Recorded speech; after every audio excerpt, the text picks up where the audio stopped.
All right, we are live from the Mercedes-Benz interview lounge here at 93.3 FLZ's Jingle Ball, presented by Capital One. It's Brian Fink, along with Max. Thank you so much for being here in Tampa with us. Delighted to be here, man. Florida, let's go. Spice. I just want to let you know, I wore the shoes just for you. I'm so honored. When I heard that, I was just like, this is going to be a beautiful night. That's what I felt. I even got called out for them because they're like, are you really going to wear those yellow shoes? That's right, baby. You don't let anybody tell you anything otherwise. Max, right? You live your best life. So 2019 has been an amazing year for you. I mean, you were nominated for iHeartRadio Music Awards.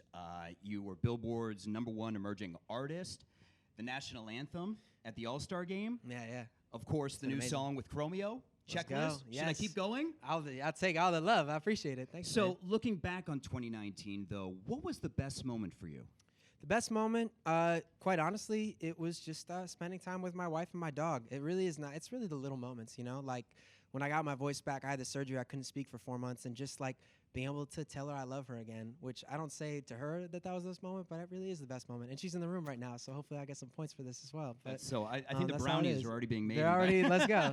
That really was. Those are the best moments. Those are the moments I think about, and all the rest are amazing. And like singing at the All-Star Game, they're like those are highlights, but those moments with my family are the ones I cherish the most. And I was actually going to ask you about that because you had to have the vocal cord surgery and Yep. you couldn't speak for 4 months. Not on any kind of the level, but I actually had to go on vocal rest for 2 days. And in my head, I couldn't grasp speaking. Like, it was the weirdest thing. Mm-hmm. How did you get through the 4 months? I kind of got. I became a better listener, which is tight. I also just tried to find positive ways to not lose my mind, you know? I definitely feel like I was trapped in my head, but I think any trauma in your life hopefully brings out the best in you, and you can really appreciate when you have that thing back if you get it back. And I felt really grateful once I got through it because you definitely go into your lowest lows, but sometimes it makes you appreciate even when you're in your middle place, not just the highs. Just like when you're living your life, you should just feel grateful that you are living your life, and that's an amazing thing to feel.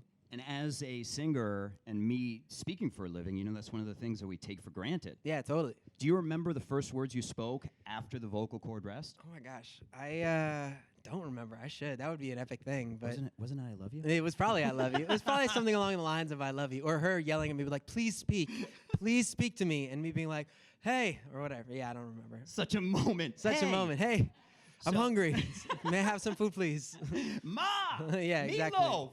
I miss coffee, all that stuff. So I read that when you were younger, you used to perform Broadway songs in your underwear. Yes. On was it the dining room table? Yeah, the one living of room all the table? tables, any table that it could hold me. Do you remember some of the songs that you did? I mean, I don't want you to get into your underwear Oh now, yeah, but do you remember some of the let me songs? just get ready. Lion King, oh my gosh, Beauty and the Beast, all of it, man. So and yeah, like you know, me in my underwear, it was great. And I just kept doing it forever, and now I get to make a living doing it. So thank you for watching and listening.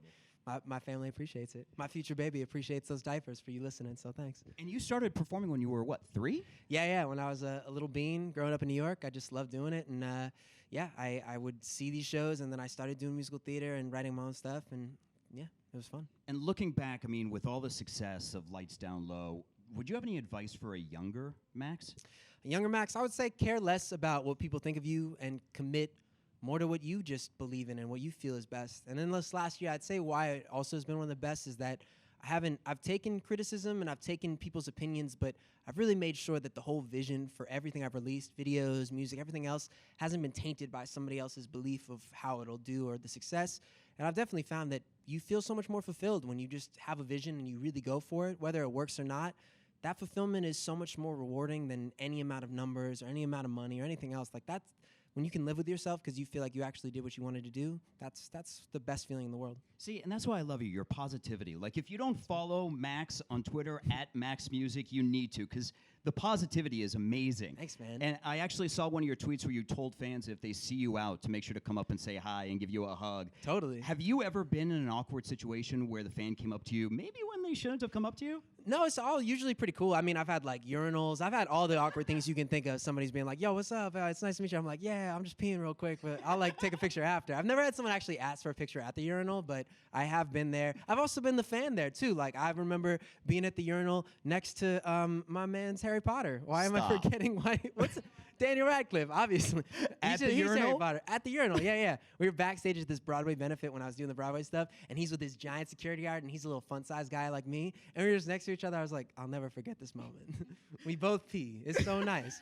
So I just feel like that's the moment. You just got to be kind. I always try to remember how I would feel with someone who I'm a fan of, and it's the worst feeling when someone you're a fan of and you feel like you feel like they're family, and they treat you in a way they don't feel like your family. So I try to treat everybody that is a supporter or gives love like family right away, so that they feel the welcomeness. Just not at the urinal. Just Maybe wait not at the for urinal. it to be done, Yeah. and then Selfies go. after the urinal, pretty And then much. was it earlier this year that you went to Japan? Oh yeah, we've been twice in For the in last military year. show? Yeah, we just did the military was show. that? It was amazing, man. It was so special to perform for the troops, and they're crazy. They're a crazy crowd. They know how to chant. The Marines were like living with the different chants we do in our sets, and it was really special just to be there for the troops. But then also we got to explore Japan. We did Mario karting on the highway, 50 miles an hour, Elmo outfits, no seatbelts or helmets. You had seatbelts. No seatbelts. That's a little too. I crazy. know. Come Only on, in Max. Japan. No, I know. It's crazy. Like 3 people in this room did it with me, and we were on the highway next to trucks, being like, "This doesn't feel safe," but nobody's died, I guess, doing it. So that's probably why they So haven't. let's do it. Let's just do it. We're all fine. Well, Max, thank you so much for being with us here at 93.3 FLZ's Jingle Ball. What is next for Max? Man, I got the album is coming out next year. I'm gonna finish it this month, and also hang with my dog and hang with my wife and all the things. She keeps laughing because we keep talking about babies, and I keep bringing it up in interviews. And I'm like, you never know. Thinking about babies, thinking about my baby, my album coming out in April. All the cute things. That's so awesome. That's life. Last question. So Yeah. I've got a podcast on iHeartRadio called the Seesaw Sessions where I asked my guests the 3 words that best describe them. Ooh, what would okay. be the 3 words that best describe Max?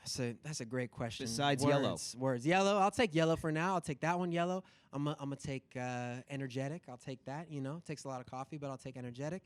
And I'll just take loving. I'm a loving person, I think. I So. think those perfectly describe you. Let's go. Thank you so much for being here in the Mercedes-Benz Interview Lounge at FLZ's Jingle Ball.